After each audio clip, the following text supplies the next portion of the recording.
Michael Harris sat in his glass-walled office, high above Manhattan, staring at flashing red numbers on his monitors. His empire was crumbling in real time, billions evaporating in a market crash no one saw coming. Traders screamed into phones outside, the sound like a battlefield. Emily Carter rushed in, her face pale, and said, "Michael, the press knows. They're calling this the end." His hands trembled as he whispered, "Everything I built is gone." Across town, Victor Stone smirked from a private suite, sipping whiskey as he watched the same headlines roll across financial news. David Kane, once hailed as the greatest financial guru before his fall from grace, watched from the shadows. He muttered to himself, "He's learning the lesson I learned too late." The city felt colder that night, as though New York itself mourned the collapse of a king dethroned. Michael stared blankly, as Emily pleaded for action. She said, "We can't let Victor win, not like this." His lips barely moved as he whispered, "He's already won." The weight of debt crushed him, partners abandoning him, shareholders screaming for answers, banks refusing credit. The phone rang endlessly, unanswered. Emily clenched her fists, her voice trembling. People are losing their homes, their jobs, everything because of this. Michael turned toward the window, watching lightning split the sky, whispering, "So am I." The storm outside mirrored the chaos within. Across the city, Victor Stone leaned back comfortably, his voice cold as he told an associate, "One empire falls, another rises." News anchors shouted headlines across every screen in Times Square: collapse of Harris Financial shakes global markets. Sophia Miller, a young investor caught in the storm, stood stunned in the rain as she read the ticker flashing her losses. She whispered, "My savings, gone." Back in his office, Michael buried his face in his hands as Emily's phone buzzed with angry texts from clients. She snapped, "They trusted you, Michael." He muttered, "I trusted myself too much." In another corner of the city, David Kane flipped open a worn journal filled with scribbled notes, murmuring, "History repeats, always repeats." The echoes of ruin reverberated through New York like thunder, rolling between skyscrapers. Victor Stone met with his closest advisor in a penthouse suite glowing with luxury. He said, "Michael's fall clears the board. Now we take what's left." His advisor nodded, sliding documents across the table. Meanwhile, Michael sat in darkness, only the glow of screens illuminating his hollow eyes. Emily tried again, "You need to fight back." His reply was almost a sigh. "With what weapons? Everything's been taken." David Kane watched them from afar, muttering bitterly, "I told them the system eats its own." The contrast between Victor's triumph and Michael's despair drew an invisible line across the city, wealth consolidating in one tower, ruin spreading in another. Michael walked alone down Wall Street as rain poured, his shoes splashing through puddles reflecting neon and chaos. He whispered to himself, "This street was supposed to be mine." Reporters hounded him, cameras flashing, voices shouting accusations of fraud, betrayal, and failure. Emily pulled him away, shielding him from the onslaught. Sophia's tearful voice left a voicemail on his phone. "You promised us safety, Michael." He pressed the phone tight to his ear, jaw trembling, but said nothing. Meanwhile, David Kane stood in shadows across the street, murmuring, "It begins again. The fall before the rise." Michael glanced up at the towering financial buildings, soaked and defeated, as though the city itself was mocking his collapse. Michael Harris sat in his darkened office, surrounded by silence broken only by the buzz of unanswered calls. Emily Carter stood firm, her tone sharp. "Michael, this is not the end. You can fight this." He shook his head slowly, whispering, "Debt chains me tighter than steel." She slammed her hand on the desk, eyes burning. "Victor Stone is feeding on your weakness. Don't hand him the rest." Michael turned toward the city skyline, glowing cold beyond the glass. He murmured, "This city crowned me, and now it laughs at my fall." The silence stretched, heavy and suffocating. "Far away," Victor told his aide coldly, "pressure reveals true character. Michael's cracks are beginning to show." Michael returned home, greeted not with comfort but with silence. Bills lay stacked on the kitchen counter, unopened. Sophia Miller's tear-stained voicemail replayed in his head, "You promised us safety." Emily entered behind him whispering, "They'll come after everything soon." He stared at family photos lining the hallway, each frame a cruel reminder of dreams slipping away. He muttered bitterly, "Every dollar gone, every plan undone." Across town, Victor raised another toast with investors saying smoothly, "Fear creates bargains. Soon their desperation will feed us." Michael closed his eyes, his chest tightening. Emily placed a hand on his shoulder, whispering, "Stand up before you're buried." Claire Reynolds sat in a dim newsroom, her laptop glowing with financial documents spread across the desk. She muttered, "These numbers don't lie. Victor engineered this collapse. A colleague warned, publishing this could destroy you." Claire whispered back, "It's not about me. It's about truth." Meanwhile, Michael sat slumped in his car outside the office, hands gripping the wheel until his knuckles turned white. He whispered to himself, "Did I fail, or was I played?" On the top floor of his tower, Victor watched the rain-soaked city and smirked, "They're still trying to fight shadows while I move in daylight." Claire pressed save on her files, her face resolute, knowing the storm was only beginning. David Kane leaned against a rain-soaked brick wall near Wall Street, watching Michael pass by. He called out hoarsely, "Michael, I know what it feels like to fall." Michael froze, eyes narrowing. "You?" David nodded slowly. "I once ruled the game. Then pride and greed devoured me. Don't let it consume you too." Michael's voice cracked, "You want to teach me how to fail." David chuckled bitterly, "I want to show you how not to stay there." Emily stepped between them, glaring, "Why should we trust a ghost of finance?" David's eyes burned with regret as he answered, "Because ghosts see traps the living still run into." Rain poured harder, washing the street like absolution. Inside a dim cafe, Michael sat across from Emily, his hands trembling around a half-empty cup. He whispered, "Every ally is gone. Banks, partners, investors, all vanished." Emily leaned forward, firm, "Not all. You still have me, and maybe David if you'll listen." Michael's eyes flicked toward the window, watching David Kane waiting outside under the rain. He muttered, "The fallen teaching the falling. What irony."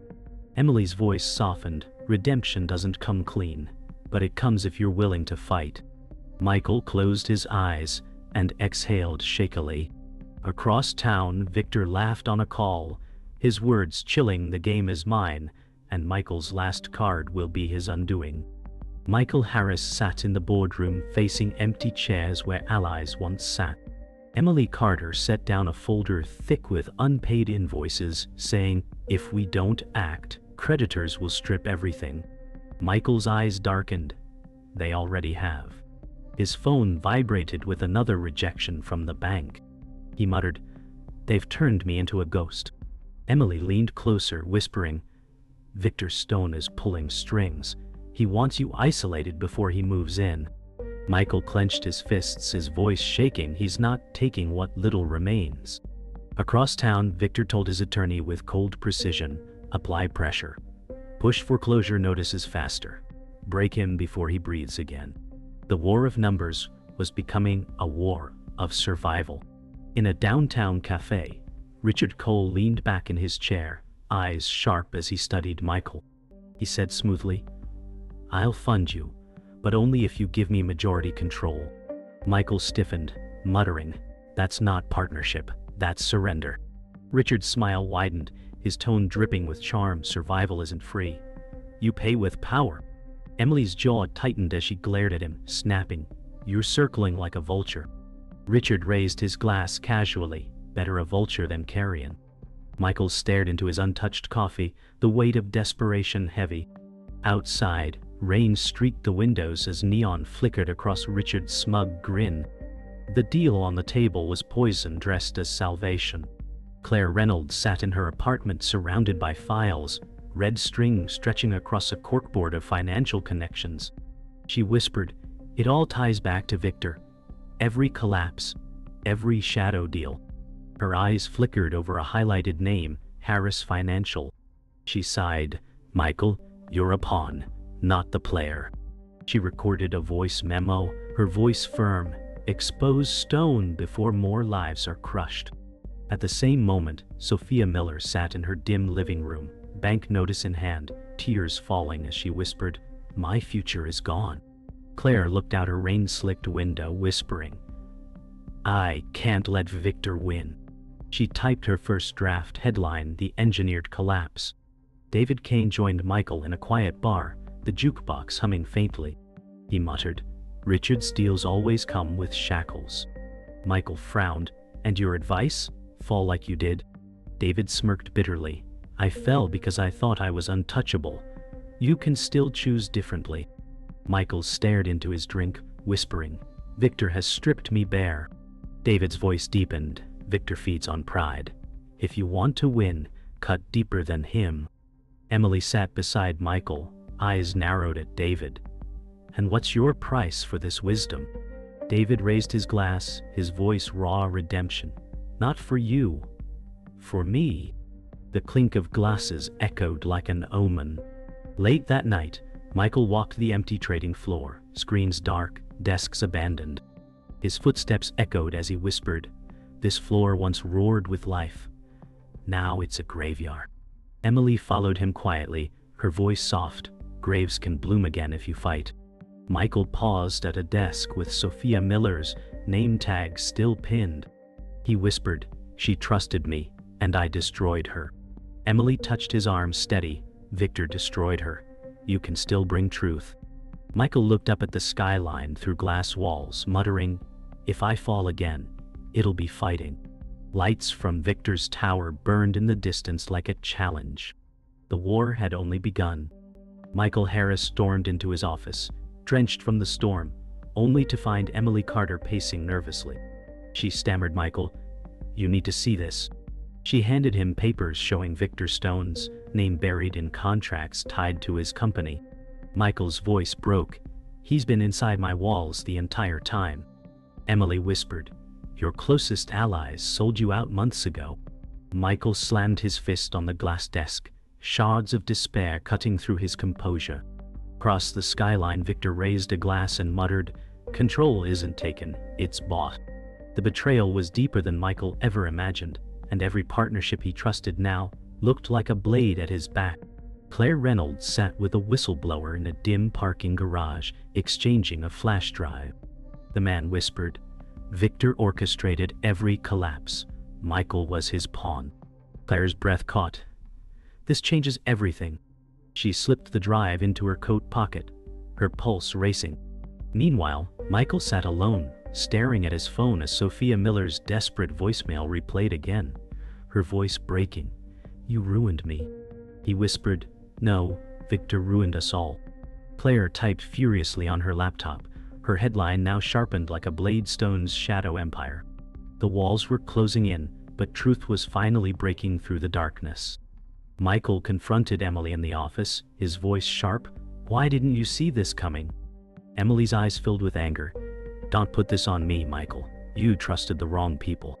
He turned away, muttering, "I built my empire on sand."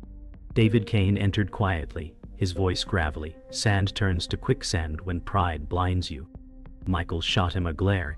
"You talk like a preacher, but you fell harder than me." David leaned on the chair, weary, "And that's why you should listen. Victor owns the board, but maybe he doesn't own the final move." Tension thickened, trust fraying, betrayal simmering. Victor Stone sat at his penthouse table with Richard Cole, laying out contracts. He smirked. "Michael still thinks this is about money. It was always about control." Richard raised an eyebrow. "And if Claire exposes you?" Victor leaned forward, voice low and venomous. "Then Claire disappears from the game." He tapped the papers, his rings gleaming under golden light. "Fear wins wars faster than dollars." Meanwhile, Claire uploaded her draft to encrypted servers, whispering, "Not this time, Victor." Across the city, Michael stared at his phone, reading Claire's message, "You were set up. I can prove it." His pulse quickened. Hope and rage intertwined. Michael met Claire in a hidden cafe, tension cutting the air. She slid the flash drive across the table, whispering, This proves Victor orchestrated everything. Michael's hands trembled as he took it, whispering, "Then I wasn't just a failure. I was betrayed." Claire's gaze sharpened, but betrayal can be turned into justice if you're willing to burn bridges. Michael exhaled heavily. "Then let's burn them all." Outside, rain lashed against the windows, neon colors bleeding across the wet glass. For the first time in weeks, Michael's eyes hardened, not with despair but with resolve. Redemption was no longer a dream, it had become war. Michael Harris stood at the trading floor again, lights glowing after weeks of silence. Emily Carter whispered, "If this gamble fails, we lose everything." Michael's jaw tightened. "I'd rather die fighting than live as Stone's ghost." He spread documents across the desk, plans for a last bold investment move. Emily studied the numbers, her voice breaking. "This is madness." Michael snapped, "It's survival."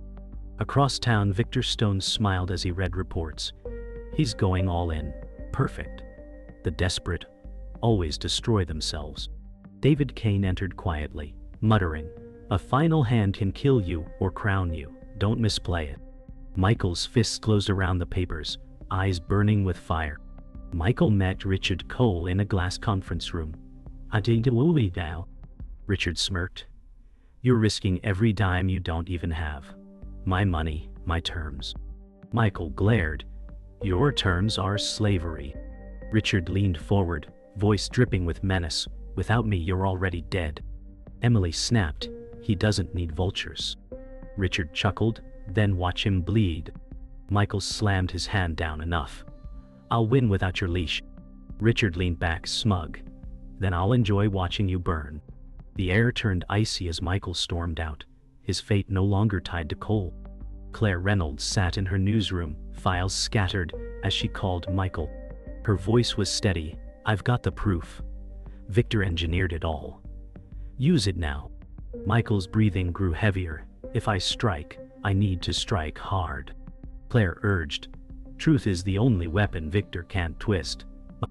David Kane, listening nearby, muttered, "Truth destroys empires, but it doesn't always save the soldier." Michael whispered, "Then I'll burn with it if it brings him down." Lightning flashed across the skyline, as though the storm itself readied for war. Michael burst into Victor's tower, storming past guard. In the penthouse, Victor smirked. "The ghost dares enter the king's court." Michael threw down Claire's files, shouting, "Your empire is built on lies." Victor leaned back, sipping whiskey, "And still stronger than your truth." Emily shouted, "You've bled people dry for years." Victor sneered, "That's business." David Kane stepped forward, voice rough, "No. That's corruption, and tonight it ends." The room ignited with tension. Two empires clashing, one crumbling, one corrupt, both desperate for dominance. The confrontation exploded. Michael slammed his demand, "Step down or I expose you to the world." Victor laughed coldly, "Expose me, and you'll be dragged with me." David Kane growled, "Sometimes the only redemption is fire." Emily shouted, "Do it, Michael." His trembling hand hovered over the files, then he hurled them onto the table.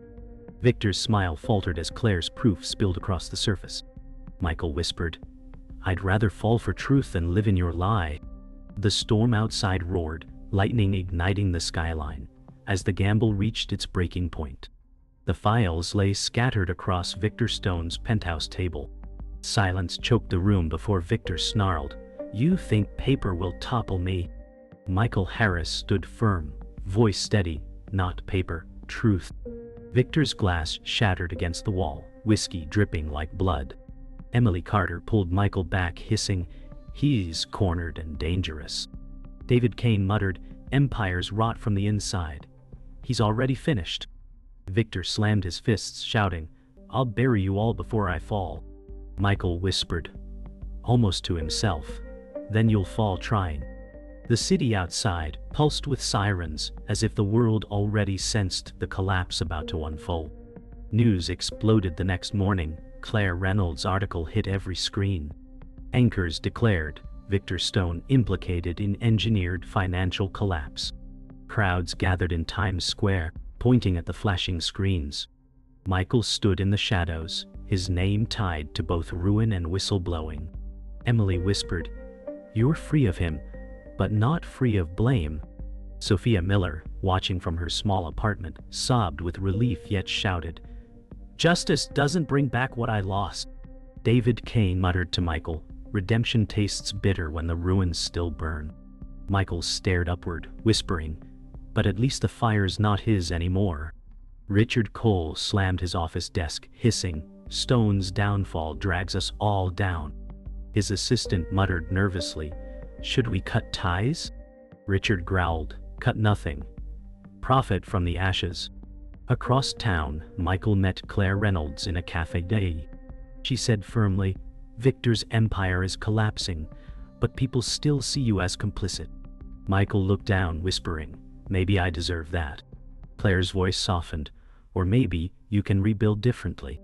He sighed, "The world doesn't forgive so easily." She answered, "Then prove you're more than your sins." His silence lingered heavy, the choice still unfinished. Emily Carter walked with Michael along Wall Street at dusk, the pavement littered with flyers of Victor's collapse. She said, "People lost everything. They'll never see you as a savior." Michael whispered, "I don't need their worship. I just need to know I fought back." David Kane trailed behind, coughing, muttering, "Redemption always costs more than you think." Michael turned, asking, "And what did it cost you?" David's eyes darkened, "Everything." Emily squeezed Michael's arm gently, "Don't let his fate be yours." The wind howled down the street, carrying whispers of broken empires into the night. That night, Michael returned to his abandoned trading floor. He whispered into the silence, "It's over." Emily stood nearby, her tone steady, "No. It's only over if you stop moving." He looked at Sophia Miller's nameplate again, saying, "I ruined lives. Can I ever rebuild trust?" Emily answered softly, "Only if you build for them, not for yourself." David Kane's voice echoed from the shadows, "Learn from my ruin. Don't repeat it." Michael stared at the skyline, Victor's tower now dark. He whispered, "Maybe this isn't redemption. Maybe it's survival." The empty floor hummed with possibility, fragile and raw. Michael Harris sat alone in a courtroom hallway as cameras flashed outside. Reporters shouted his name, linking him to Victor Stone's downfall. Emily Carter placed a steady hand on his shoulder, whispering, "You exposed the truth. That matters." Michael's voice cracked, "Truth doesn't bring back their homes, their savings." David Kane stepped forward from the shadows, muttering, "But it keeps you from drowning in lies." Michael looked at him, eyes heavy, "You lost everything chasing redemption." David sighed, "And you gained scars proving you could rise. That's the difference." The sound of the judge's gavel echoed beyond the doors, sealing fates inside and out. On a live broadcast, anchors declared, "Victor Stone faces charges of fraud and market manipulation." Crowds cheered in Times Square, yet anger simmered as victims held signs reading, "We lost everything." Sophia Miller stood among them, her voice trembling, "Justice doesn't erase the damage." Michael watched from a distance, hood pulled low, whispering, "She deserved more than my silence." Emily glanced at him, saying, "You gave her truth, let her heal in her own way." He muttered, "Maybe her healing begins with my exile." The screens above blazed brighter, Victor's face replaced by Michael's, labeled whistleblower or criminal. Richard Cole sat in his dim office, voice cold on the phone. "With Stone gone, the board is fractured. We move in tomorrow." His eyes gleamed with ambition. Across town, Michael stood in his abandoned trading floor once more, whispering, "Different names, same hunger." Emily said, "Then change the game." Michael shook his head, "Or walk away from it forever." David Kane approached, rasping, "Walking away saved no one. Fight cleaner or the wolves win again." Michael turned slowly, his voice raw. "Then maybe the wolves have already won." His words drifted through the empty room like a confession carved in smoke. Michael walked along the East River at night, city lights shimmering across the water. Claire Reynolds joined him, handing over a folded newspaper. The headline read, "Harris Savior or Scapegoat?" she said quietly. "They'll argue about you for years." Michael whispered, "And what will history decide?" Claire's gaze was steady. "That you didn't surrender." Michael folded the paper tightly, staring at the dark water, saying, "Redemption doesn't feel like victory." Claire replied, "It rarely does. It just keeps the next person fighting." The wind carried her words across the river, fading into the hum of the city that never truly sleeps. At dawn, Michael stood on the rooftop of his office tower, the city glowing with first light. Emily Carter joined him, her voice steady. "The empire is gone. But you're still here." He whispered, "Here. But changed forever." She looked into his eyes. "Change is the price of survival." Michael gazed at the skyline where Victor's darkened tower loomed like a tombstone. He whispered, "This wasn't victory. It was survival painted in scars." Emily placed her hand on his arm, whispering, "Then wear them proudly." Michael closed his eyes as the rising sun bathed his face. The world hadn't forgiven him, but it hadn't erased him either.